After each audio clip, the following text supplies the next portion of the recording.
दोस्तों, यह एक सच्ची घटना है जिसमें एक महिला दरोगा अपने सिपाही ड्राइवर के साथ एक केस की जांच के लिए जा रही थी। जैसे ही दोपहर का सूरज चढ़ रहा था, महिला दरोगा को भूख लगने लगी। उन्होंने अपने ड्राइवर से कहा, चलो, पास के होटल में चलते हैं, खाना खाकर आगे बढ़ते हैं। हमें नहीं पता तहकीकात में कितना समय लगेगा, शाम भी हो सकती है। होटल के अंदर प्रवेश करते ही महिला दरोगा ने देखा कि एक व्यक्ति झूठे बर्तनों को मांज रहा था। जैसे ही उसने उस व्यक्ति का चेहरा देखा, उसकी आंखों में आंसू भर आए। उनके पैरों के नीचे से जैसे जमीन खिसक गई।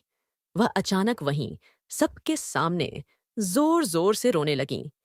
यह घटना एक साधारण परिवार की है, जिसमें बाबू अपनी पत्नी प्रीति के साथ एक शहर में रहते थे। प्रीति का सपना था कि वह पढ़ाई करके सरकारी अधिकारी बने। वह हमेशा सोचती रहती थी कि कैसे वह अपने परिवार की आर्थिक स्थिति को बेहतर कर सकती है। बाबू एक प्राइवेट कंपनी में काम करता था, जहां उसे 15,000 रुपए तनख्वाह मिलती थी। एक दिन प्रीति ने बाबू से अपनी इच्छा साझा की। मेरा सपना है कि मैं आगे पढ़ाई जारी रखूं, ताकि मुझे सरकारी नौकरी मिले। बाबू ने प्यार से जवाब दिया, बिल्कुल, तुम्हें पढ़ाई करनी चाहिए। मेरी सैलरी का कुछ हिस्सा तुम्हारी पढ़ाई पर लग जाएगा। बाबू ने अपनी पत्नी को पढ़ाई के लिए प्रेरित किया और धीरे धीरे प्रीति ने पुलिस विभाग में भर्ती के लिए आवेदन किया। कठिन मेहनत और लगन के बाद वह सब इंस्पेक्टर बन गई। दोनों ही बहुत खुश थे। प्रीति ने अपने परिवार और दोस्तों को यह खुशखबरी सुनाई। हर कोई उसे बधाई देने आया। बधाई हो, तुम दरोगा बन गई हो। बाबू के दोस्त, रिश्तेदार, यहाँ तक कि पुलिस विभाग के बड़े बड़े अधिकारी भी उसके घर बधाई देने के लिए आते हैं। जब वे बाबू से पूछते हैं, मैडम जी कहाँ हैं, तो बाबू मुस्कुराते हुए जवाब देता है, मैडम अपने रूम में या बैठक में होंगी। और फिर सब सीधे प्रीति के पास जाते हैं, उन्हें सलाम करते हैं और मुबारकबाद देते हैं। यह सब बाबू को नागवार गुजरता है। वह सोचता है, हर कोई सीधे मेरी पत्नी के पास क्यों जाता है? मेरी बात कोई नहीं करता, न मेरी इज्जत, न मेरा मान। क्या मैं इस घर में केवल एक आडंबर हूं? बाबू को यह समझ में आता है कि उसने दिन रात मेहनत की है, एक एक पैसा जोड़ा है, ताकि प्रीति इस मुकाम पर पहुंच सके। लेकिन कोई उसकी मेहनत की कद्र नहीं करता।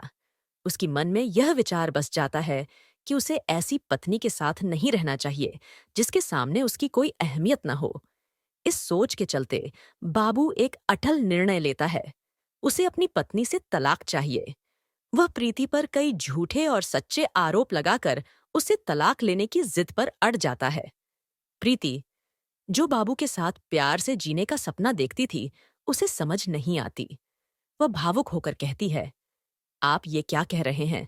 यह आपकी ही मेहनत है जिसने मुझे सब इंस्पेक्टर बना दिया। जब मैं आज सफल हूं, तो आप मुझे छोड़ने की बात कर रहे हैं? प्रीति अपने पति के सामने हाथ जोड़कर खड़ी हो जाती है। मैं आपके बिना नहीं रह सकती। जो कुछ भी हूं, आपकी बदौलत हूं। हम अक्सर सोशल मीडिया पर ऐसी घटनाएं देखते हैं जहां पत्नी सफल होने के बाद अपने पति को छोड़ने का फैसला करती हैं। लेकिन प्रीति के मन में ऐसा कोई विचार नहीं है।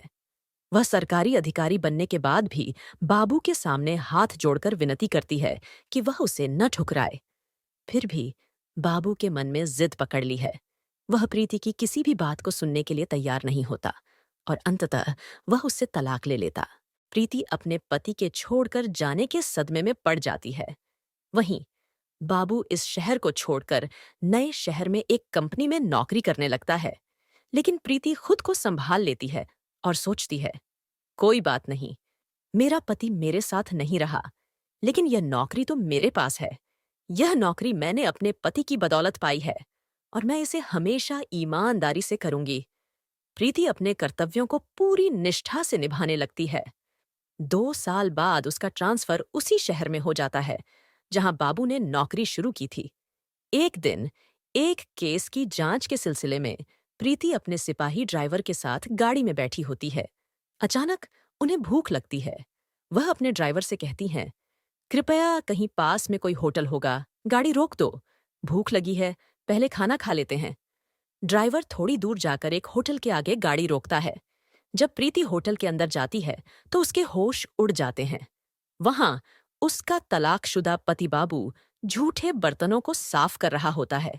यह दृश्य देखकर उसके पैरों तले जमीन खिसक जाती है और उसकी आंखों में आंसू भर आते हैं। बाबू जब अपनी पत्नी को देखता है तो मारे शर्म के अपनी गर्दन नीचे कर लेता है और वहीं चुपचाप बैठा रहता है। प्रीति खुद को संभालते हुए उसके पास जाती है और आंसुओं के साथ कहती है, जब तुमने मुझसे तलाक लिया था तब तुम एक अच्छी प्राइवेट कंपनी में काम कर रहे थे, 15,000 महीने कमा रहे थे। अब तुम यहाँ इस होटल में बर्तनों को धो रहे हो। क्या तुमने किसी और से शादी कर ली? बाबू अपनी आंखों में आंसू लिए जवाब देता है, मैंने कोई शादी नहीं की है। प्रीति फिर पूछती है, फिर तुम्हारी यह मजबूरी क्या है? तुम्हारे सामने ऐसी दुविधा क्या आ गई थी कि तुम यहाँ बर्तन धोने लगे? अपनी पत्नी के सवाल सुनकर बाबू की आंखें भी भर आती हैं। वह फूट फूट कर रोने लगता है और कहता है, जिस कंपनी में मैं पहले काम करता था उस शहर को मैंने छोड़ दिया। तुम्हारी यादों ने मुझे वहां रहने नहीं दिया। तुमसे जुड़े वो खूबसूरत पल मेरी आत्मा में बसी हैं और हर कोने में तुम्हारी मौजूदगी महसूस होती थी। इसीलिए मैंने उस शहर को छोड़कर दूसरे शहर में आना बेहतर समझा। यहां भी मैंने एक कंपनी में नौकरी कर ली, लेकिन एक दिन पैर में चोट लग गई। जब मैंने छुट्टी के बाद वापस जाने की कोशिश की तो मुझे नौकरी से निकाल दिया गया। यह सुनकर मैं बिल्कुल टूट गया। उस दिन के बाद मैं अपने कमरे में बंद होकर दिन बिता रहा था। मेरे पास जो थोड़े बहुत पैसे थे वो दवाइयों में खर्च हो गए। कुछ दिनों तक मैं दर दर भटकता रहा, लेकिन कहीं भी नौकरी नहीं मिली। एक एक पैसे के लिए मैं मोहताज हो गया। पेट की भूख से परेशान होकर मैंने सोचा कि जीने के लिए खाना तो खाना ही पड़ेगा। मजबूरी में मुझे उस होटल में जाना पड़ा। वहां मैनेजर से बात हुई। उसने कहा, यहाँ सभी कामों पर लोग लगे हुए हैं, लेकिन एक काम है, झूठे बर्तनों को साफ करने वाला कोई नहीं है। अगर तुम यह काम कर सकते हो तो मैं तुम्हें नौकरी पर रख सकता हूं। मैंने सोचा, चलो फिलहाल बर्तन ही मांज लेते हैं।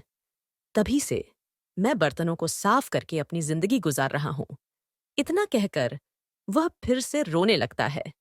प्रीति उसकी बातों को सुनकर कहती है, मैंने तुम्हें कितना समझाया था कि तलाक मत लो, लेकिन तुमने मेरी एक ना सुनी।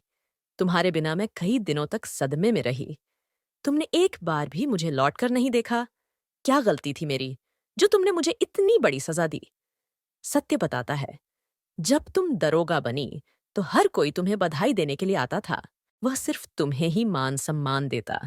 मुझे उस वक्त बहुत शर्मिंदगी महसूस हुई। प्रीति का जवाब सुनकर कहती है, तुमने बहुत बड़ी गलती की।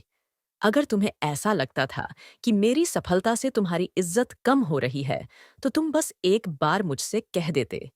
मैं तुम्हारे लिए यह नौकरी भी छोड़ देती। लेकिन मैं तुम्हें खुद से कभी दूर नहीं होने देती। मैं आज भी तुमसे उतना ही प्यार करती हूं। जितना प्यार पहले होता था अब उतना नहीं रहा। सत्य, उसने कहा, अब तुम ये बर्तनों को मांजने का काम बंद करो। उसके मन में एक नई ख्वाहिश थी, क्या मैं तुम्हारे साथ फिर से रह सकती हूं? बाबू ने थोड़ी झिझक के साथ कहा, मैं तो तुम्हारे काबिल भी नहीं रहा। बाबू, प्रीति ने उसकी आंखों में झांकते हुए कहा, तुम हमेशा मेरे काबिल थे, लेकिन तुम्हारी गलतफहमी ने हमें बिछड़ने पर मजबूर कर दिया। वो अपने आंसू पोंछते हुए आगे बोली, कहते हैं ना कि गलतफहमियों के चलते किसी का खुशहाल जीवन बिखर जाता है। हमारी कहानी भी कुछ ऐसी ही थी। तुमने सोचा कि मेरी इज्जत नहीं हो रही है, लेकिन सच्चाई तो यह है कि मैंने डायरेक्ट सब इंस्पेक्टर की पोस्ट हासिल की थी। सभी लोग मुझे बधाई दे रहे थे। क्या किसी पत्नी की सफलता में गर्व महसूस नहीं करना चाहिए? वो अपने दिल की बात कहने के बाद एक बार फिर से उससे करीब होना चाहती थी। अब सब कुछ भूलकर मैं तुम्हारे साथ फिर से एक खुशहाल जीवन की शुरुआत करना चाहती हूं, उसने कहा। हालांकि बाबू अभी भी अपनी शर्मिंदगी के साए में था, लेकिन प्रीति ने उसे अपने प्यार और धैर्य से समझाया। फिर वो उसे गाड़ी में बैठाकर अपने घर ले गई। फिर दोनों ने एक बार फिर से शादी की और अपने नए जीवन की शुरुआत की। अब उनका जीवन खुशी और प्यार से भर गया था। तो दोस्तों, यह थी आज की कहानी। आपकी क्या राय है इस बारे में? क्या आप सोचते हैं कि प्रीति ने सही किया? और बाबू की सोच के बारे में आपके क्या विचार हैं? हमें कमेंट करके बताएं। और यदि आपको यह कहानी पसंद आई हो तो हमारे चैनल को सब्सक्राइब करें और वीडियो को लाइक करें। फिर मिलेंगे एक नई कहानी के साथ। तब तक अपना ख्याल रखें। धन्यवाद।